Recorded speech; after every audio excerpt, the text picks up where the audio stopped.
सुप्रभात। राजकीय उच्च माध्यमिक विद्यालय मैनपुर द्वारा संचालित डिजिटल कक्षाओं में मैं पुनः एक बार आप सभी का हिंदी साहित्य की कक्षा में हार्दिक अभिनंदन और स्वागत करता हूं। प्रिय विद्यार्थियों, माध्यमिक शिक्षा बोर्ड द्वारा निर्धारित पाठ्यक्रम में अलंकार जो शिक्षण बिंदु रखा गया है, उसमें एक पूर्व कालांश में हमने चर्चा की थी कि अलंकार का सामान्य अर्थ, उसके भेद, पाठ्यक्रम में सम्मिलित अन्योक्ति, समासोक्ति, विशेषोक्ति और विभावना अलंकार की हम चर्चा कर चुके थे।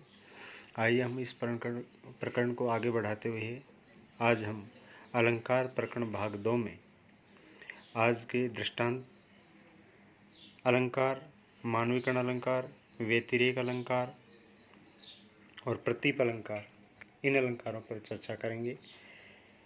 तो सबसे पहले हम दृष्टांत अलंकार के ऊपर चर्चा करने जा रहे हैं। दृष्टांत अलंकार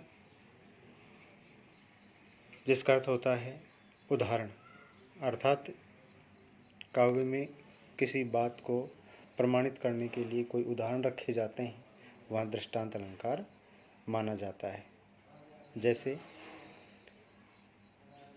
कि कोई कथन कहा गया है, फिर उसको प्रमाणिकता प्रदान करने के लिए दूसरा कथन कहा जाता है, वहाँ दृष्टांत अलंकार होता है।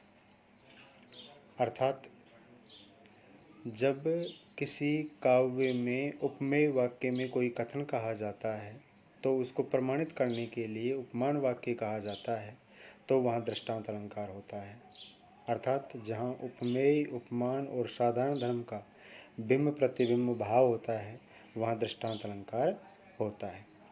अर्थात उपमेय, उपमान जो हमने पूर्व में कक्षा 11 में अध्ययन किया था, उपमेय अर्थात जिसकी तुलना करते हैं वह उपमेय कहलाता है और जिससे तुलना करते हैं वो उपमान कहलाता है।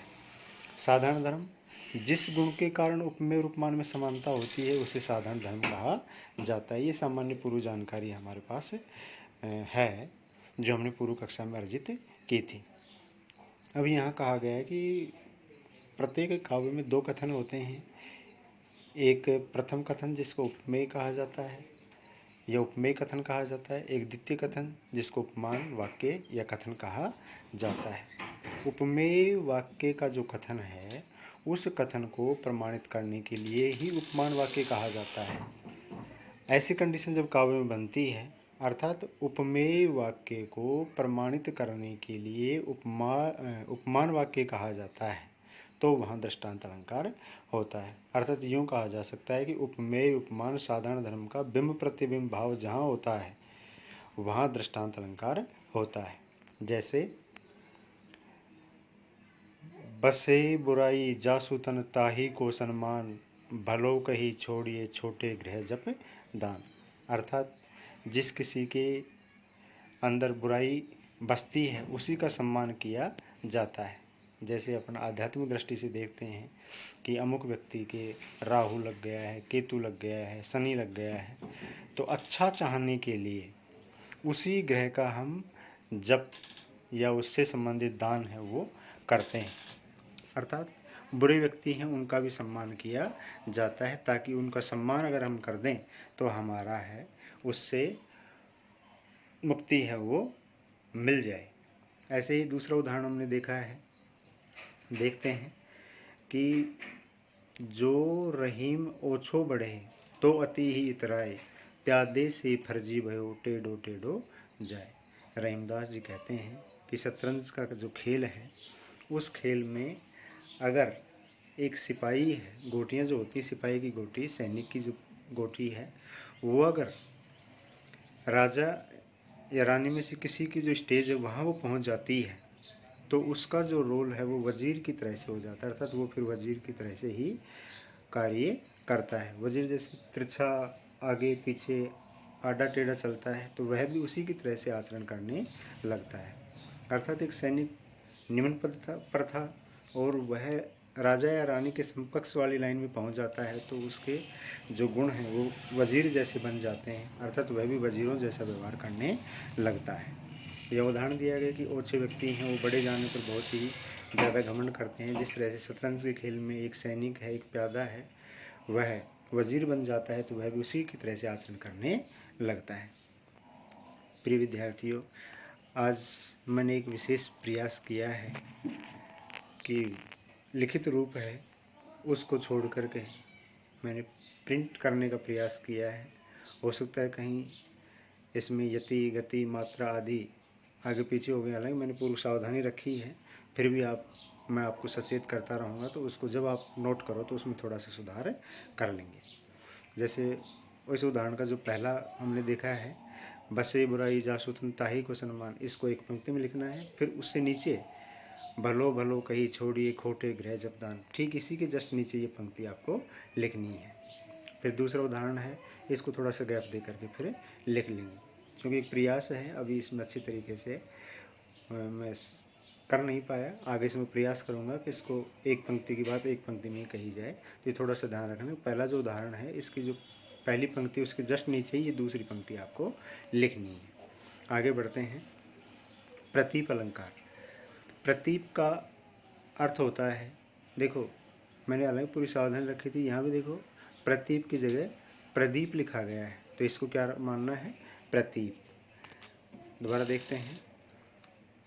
प्रतीप का अर्थ है उल्टा या विपरीत। यह उपमा अलंकार के विपरीत होता है, क्योंकि इस अलंकार में उपमान को लज्जित, पराजित या हीन दिखाकर उपमेय की श्रेष्ठता बताई जाती है। यहाँ भी थोड़ा सा हमें देखना है, पराजित और उसके बीच में ये रह गया है, इस ये को हटा देना है और यह आगे लिखना है। पराजित या हीन दिखाकर उपमेय की श्रेष्ठता बताई जाती है। उपमा अलंकार जो हम पढ़ते थे उसमें उपमान है उसी को श्रेष्ठ बताया जाता है, लेकिन प्रतीप में क्या है, ये उपमा अलंकार का उल्टा होता है। इसमें उपमान को लज्जित अर्थात कमजोर दिखाया जाता है या पराजित, हारा हुआ दिखाया जा करके, और उपमेय को श्रेष्ठ बताया जाता है, वहाँ प्रतीप अलंकार होता है। इसमें दो शुद्धियाँ, इनको आप ध्यान से देख लेंगे, इनको करना है जब आप नोट करेंगे उस समय। जैसे सिए मुख समता किमी करे चंद बापरो रंग, अर्थात सीता जी का मुख का सौंदर्य इतना सौंदर्यशाली है कि उसके सामने चंद्रमा भी बेचारा रंग अर्थात भिखारी जैसा लग रहा है।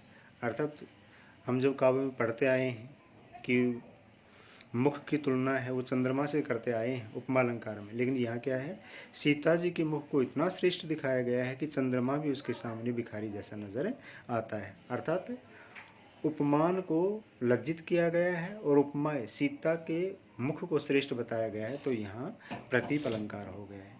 जैसे दूसरा उदाहरण इसका है, कल्प वृक्ष के ही काम का जब नृप है जसवंत, अर्थात कल्प वृक्ष है वो सब प्रकार की कामनाएं पूरी करते हैं। अब यहाँ जो राजा है जसवंत सिंह, उसको श्रेष्ठ बताया गया कि वो इतना दानी है कि कल्प वृक्ष से भी ज़्यादा दान देता है। अर्थात यहाँ कल्प वृक्ष जो उपमेय है और उपमान राजा जसवंत, उसको श्रेष्ठ बताया गया है। कल्प वृक्ष से श्रेष्ठ जब राजा को बताया गया, अर्थात उपमान से श्रेष्ठ जब उपमेय को बताया जाता है, तो वहाँ प्रतीप अलंकार होता है।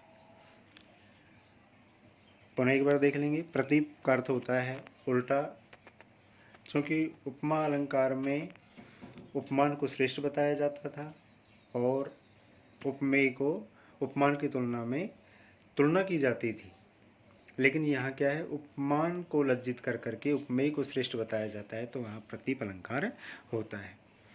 नेक्स्ट बढ़ते हैं, मानवीकरण अलंकार। मानवीकरण अलंकार क्या है, काव्य में जब अमूर्त भावों में मूर्त भावों की अभिव्यंजना की जाती है तो वहाँ मानवीकरण अलंकार होता है। अर्थात जड़ वस्तुओं या प्रकृति पर मानवीय चेष्टाओं का आरोप किया जाता है, वहाँ मानवीकरण अलंकार होता है। अर्थात जो प्रकृति में हमें दिखाई देता है उसको एक मानवीय रूप प्रदान कर दिया जाता है। अर्थात अमूर्त भाव हैं, उन मूर्त भावों को एक मानवीय भाव मान करके उसका मानवीय चेष्टाओं के अनुसार वर्णन किया जाता है, तो वहाँ मानवीकरण अलंकार होता है। जैसे फूल हंसे कलियाँ मुस्काई। अब फूल हैं, उनका मूल काम खिलना है, लेकिन ये फूलों को बताया गया कि वो हंस रहे हैं, कलियाँ हैं उनको मुस्कुराता हुआ बताया गया, जबकि ये मानवीय क्रियाएं हैं, हंसना है, मुस्कुराना है, लेकिन यहाँ प्रकृति के साथ जोड़ दिया गया है, तो यहाँ मानवीय कर्ण अलंकार हो गया। अर्थात यूँ कह सकते हैं कि जो प्रकृति की जो वस्तुएं हैं उनके ऊपर मानवीय चेष्टाओं का आरोप कर दिया जाता है, तो वहाँ मानवीय कर्ण अलंकार बन जाता है। जैसे दूसरा उदाहरण देखेंगे, जगी वनस्पतियाँ अलसाई, मुख धोती शीतल जल से। अर्थात वनस्पति हैं, उनका सोना जागना, ये मानवीय चेष्टाएं हैं, उनके ऊपर ये आरोप किया गया है कि प्रकृति की जो वस्तुएं हैं, वनस्पतियाँ हैं, वो अलसा रही हैं, अर्थात आलस्य में हैं। उसके बाद में अपना मुख है उसको धो करके वो जागृत होती हैं, ठंडे मुख से जल से मुख धो रही हैं। ये उनका आलस्य में आना, मुख का धोना, ये मानवीय चेष्टाएं हैं। प्रकृति पर ये मानवीय चेष्टाएं जहाँ आरोपित की गई हैं, तो वहाँ मानवीय कर्ण अलंकार हो जाता है। नेक्स्ट एक उदाहरण देखेंगे, कली से कहता था मधुमास। अर्थात कली है, उनका सुनना बोलना ये क्रियाएं नहीं होती हैं, लेकिन ये बसंत ऋतु है, उसके कान में अपनी जो बातें हैं वो कहता है। मधुमास बसंत ऋतु है, उसका कोई आकार नहीं है, कोई प्रकार नहीं है, लेकिन उसको मानवीय गुण मान करके उसका वर्णन किया गया है। तो इस तरह की जब कंडीशन बनती है तो वहाँ मानवीय कर्ण अलंकार हो जाता है। प्रिय विद्यार्थियों, यहाँ थोड़ा सा हमें ध्यान देना है कि जब हम इसको लिखेंगे उसी समय हमें इसे समझना है, और हमें ये महसूस करना है कि हम जैसे कक्षा में ही बैठे हैं, और हम केवल इतना सा है कि हम डायरेक्ट संवाद नहीं कर पा रहे हैं, बाकी मैं पूरा प्रयास कर रहा हूँ आपको कि ताकि जो कक्षा का अनुभव है आपको मिल सके। जिस तरह से हम कक्षा में पढ़ते थे कि पहले हम डिटेक्ट करवाते, आपको बोलते थे, फिर आप लिखते थे, फिर मैं उदाहरण समझाता था, ठीक उसी तरीके से हम आपको यहाँ ये समझना कि भी सर हमें बता रहे हैं, और उसी के अनुसार केवल इतना सा फर्क है कि आप कोई पूरक प्रश्न है वो मेरे से नहीं पूछ पा रहे हैं। कोई नहीं, जब तक आप अपने जो पूरक प्रश्न है उनको जहाँ इनको नोट करो वहीं उनको भी आप लिखते रहो, ताकि जब भविष्य में अपनी कक्षाएं होंगी प्रत्यक्ष, उस समय उनके ऊपर हम डिस्कस कर लेंगे। आइए हम आगे बढ़ते हैं। अंतिम जो अलंकार है व्यतिरेक अलंकार। काव्य में जहाँ कारण बताते हुए उपमेय की श्रेष्ठता उपमान से बताई गई हो, वहाँ व्यतिरेक अलंकार होता है। हमने प्रतीप अलंकार में देखा था कि वहाँ उपमेय से श्रेष्ठ है, लेकिन यहाँ व्यतिरेक अलंकार में थोड़ा सा ध्यान देना है कि व्यतिरेक में क्या होगा, उपमेय की श्रेष्ठता है वो कारण सहित होगी, जबकि उसमें कारण नहीं था। यहाँ कारण के साथ उपमेय से उपमान की श्रेष्ठता बताई जाती है, तो वहाँ व्यतिरेक अलंकार होता है। व्यतिरेक का आशय है उपमान का अपकृष और उपमेय का उत्कृष्ट। अर्थात उपमान को थोड़ा कमज़ोर बताया जाता है और उपमेय को श्रेष्ठ बताया जाता है, और उपमेय को किसी कारण से उत्कृष्ट बताया जाता है। कोई कारण है जिसके कारण उसे उत्कृष्ट कहा जाता है, तो वहाँ व्यतिरेक अलंकार हो जाता है। जैसे का सरवर तेहि देव मयंकु, चांद कलंकी वह निकलंकु। अर्थात एक सरोवर है, वह सरोवर एक चंद्रमा से बहुत ही सुंदर नजर आ रहा है। किस तरह से कि चंद्रमा है वह तो कलंक है, अर्थात उसमें एक धब्बा सा नजर आता है, वह कलंकित है, जबकि सरोवर है वो बिल्कुल निष्कलंक है, निर्मल है। यह कारण बता दिया गया कि चांद है वो उसमें कलंक होने के कारण सरोवर है उससे ज़्यादा श्रेष्ठ है। अर्थात काव्य में जब उपमेय को उपमान से कारण सहित श्रेष्ठ बताया जाए, तो वहाँ व्यतिरेक अलंकार होता है। नेक्स्ट उदाहरण देखते हैं। से मुख शरद कमल जमी, किम कहीं जाए, निशि मलिन रहत वह, निस्दिन वह विगसाय। अर्थात सीता का जो मुख है वह शरद ऋतु के कमल की तरह से बिल्कुल विकसित है, निर्मल है, मलिन है, जबकि चंद्रमा है वह जो चांदनी वाली रात है उससे ज़्यादा वह विकसित नजर आ रहा है। नेक्स्ट देखिएगा। साधु उच्च शैल सम, किंतु प्रकृति सुकुमार। अर्थात एक साधु है, वह एक पहाड़ के समान है, लेकिन वह प्रकृति का सुकुमार है। अर्थात एक साधु को प्रकृति से ज़्यादा श्रेष्ठ बताया गया है, तो यहाँ व्यतिरेक अलंकार हो गया है।